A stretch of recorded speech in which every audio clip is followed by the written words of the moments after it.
Wisconsin has a long tradition of crafting the world's finest cheese. It all began when the first immigrants settled here to take advantage of Wisconsin's lush pastures and pure limestone filtered water, a place where the quality of the milk would allow these craftsmen to create the world's finest cheese. When you think of Wisconsin cheese, one thing comes to mind: pride. The pride of over 160 years of experience that began when European cheesemakers came to America, seeking the ideal place to craft their traditional cheeses and create new cheeses. We're going to show you how Wisconsin cheeses are made today, from the time milk arrives at the cheese plant until the time you serve or bite into your favorite cheese variety.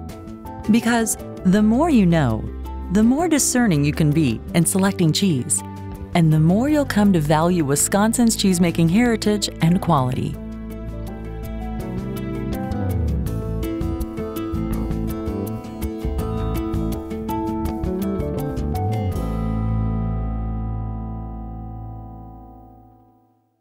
The process begins when the freshest quality milk is delivered to Wisconsin cheese plants. Some plants are of a large capacity, using the latest technology and most advanced methods. Some plants are of a small capacity, using more traditional, handcrafted means of production. But large or small, all employ a time-honored combination of craftsmanship and skill. Cheesemaking is still a process that involves intense labor and lots of time, sometimes years. It's not something you can rush or streamline, and in Wisconsin, we don't try to. Wisconsin cheesemakers take pride in the process and strive for consistent quality in the cheeses they produce. Today, no other state sets higher quality standards than Wisconsin. Wisconsin was the first state to grade cheese for quality and still requires our cheese graders to be licensed through the Department of Agriculture. Cheese graders evaluate in 4 areas: flavor, body and texture, color and finish, and appearance. Wisconsin was also the first to license cheesemakers. And in Wisconsin, no cheese is made without a licensed cheesemaker in the plant during the cheesemaking process. Now, an even higher level of excellence has been established with the Wisconsin Master Cheesemaker Program, a demanding combination of classes and plant applications and inspections that only Wisconsin licensed cheesemakers with at least 10 years of experience may take. We're able to marry the science behind the cheesemaking with the artisan aspect, so we're able to package it together because it's definitely something that needs to be appreciated on both sides to make a quality cheese. It is the highest, most rigorous degree of cheese education and training in the nation. Overall, I think the cheesemakers themselves see an awful lot of improvement in the quality of the cheeses that they're producing. While the art of cheesemaking has advanced, the basic process has stayed much the same and still primarily depends on the skill of the cheesemaker. Just as the quality of ingredients affects the outcome of recipes, high-quality milk is essential for cheesemaking. It's been said that cheese is milk's leap towards immortality. In fact, cheese is the concentrated form of milk. The major components of cheese are milk proteins, primarily casein, milk fat, and water. After milk is received by the cheesemaker, it is weighed and tested for quality, purity, and composition. The fat content is adjusted according to the type of cheese made, from part skim to whole milk to cream. For example, traditional Swiss cheese is made with partially skimmed milk, but baby Swiss is made with whole milk, which gives it a creamier texture and more buttery flavor. Although yields vary based on the fat and protein content of the milk used, it takes about 10 pounds of milk to make 1 pound of cheese. Cheese can be made from either pasteurized or raw milk. In pasteurized milk, any pathogens are eliminated by heating the milk to over 160 degrees for about 15 seconds. Cheese made from raw milk must be cured for over 60 days to eliminate pathogens. The favorable bacteria are known to cheesemakers as starter cultures. Specific cultures contribute to the resulting flavor and texture in different cheeses. 2 examples of starter cultures are Streptococcus and Lactobacillus. The starter culture's primary function is to convert the milk sugar lactose into lactic acid, which acidifies the milk and prepares it for the addition of rennet. Under the influence of acid and rennet, the casein begins to coagulate or gel, trapping most of the milk fat along with the proteins and some of the whey. As the gel-like mass begins to solidify, it is cut into curds. This begins the separation of curds from whey. Whey is the excess liquid which is removed in the cheesemaking process. The size of the curds varies depending on the type of cheese being made.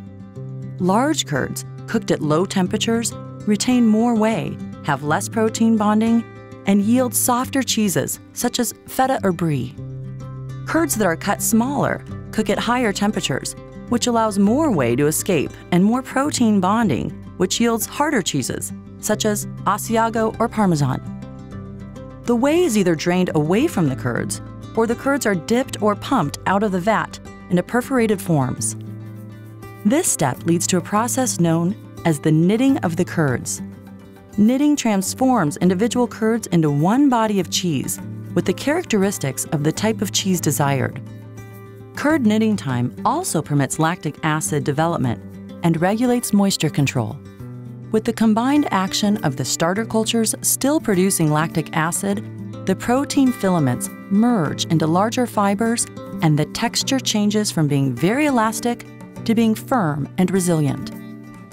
Cheddaring is the flipping and turning process used in the manufacture of cheddar cheese. Here, small curds are knit together, then cut into slabs, which are repeatedly turned to drain additional whey and foster proper acidity and cheese body. These slabs are then cut or milled into peanut-sized shapes, salted, and then sold in bags as cheddar curds or pressed into various forms. Other knitting examples are the preliminary packing of Colby and the pulling or kneading of pasta filata cheeses. In each case, the curd mass is manipulated in different ways to transform the curd into different cheese varieties. Salt plays an important role during the knitting process.